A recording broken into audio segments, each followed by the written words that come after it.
धन धन भाग ललनवा तू लिहल जनमवा हो। ललना उतरल हमरे अंगनवा गगनवा के चनवा हो। ललना उतरल हमरे अंगनवा गगनवा के चनवा हो। धन धन भाग ललनवा तू लिहल जनमवा हो। ललना उतरल हमरे अंगनवा गगनवा के चनवा हो। माई अकेले सजावेले बाबू के खिलावेले हो। बबुआ तो हरा के अचरा में भरी के सोहरवा सुनावेले हो।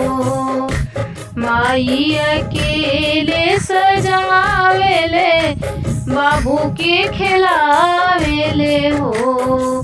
बबुआ तो हरा के अचरा में भरी के सोहरवा सुनावेले हो। बबुआ तो हरा के अचरा में भरी के सोहरवा सुनावेले हो। आज के दिन तोहरे बाबूजी जे रहिते जे घरवा हो। आज के दिन तोहरे बाबूजी रहिते जे घरवा हो।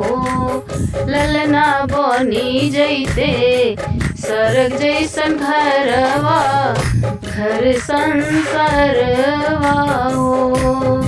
ललना बनी जैते सरग के जैसन घर संसारवा हो।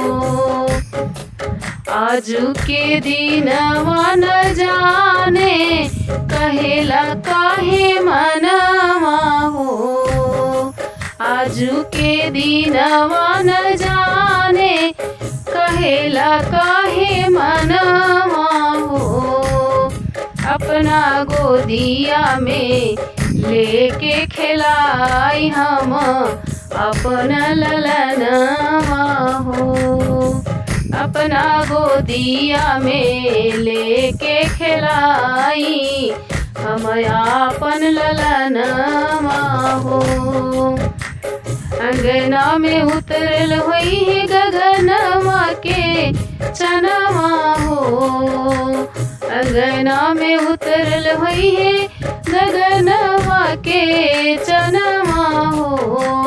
अपना गोदिया में कैसे खिलाई हम अपना ललनवा हो।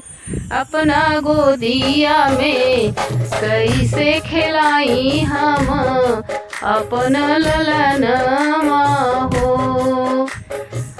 माई आशीष देले तोहरा के आज के दिनवा हो। माई आशीष देले तोहरा के आज के दिनवा हो।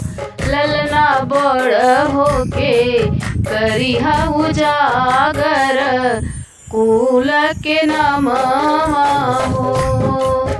ललना बड़ होके करिहा उजागर कुल के नामवा हो।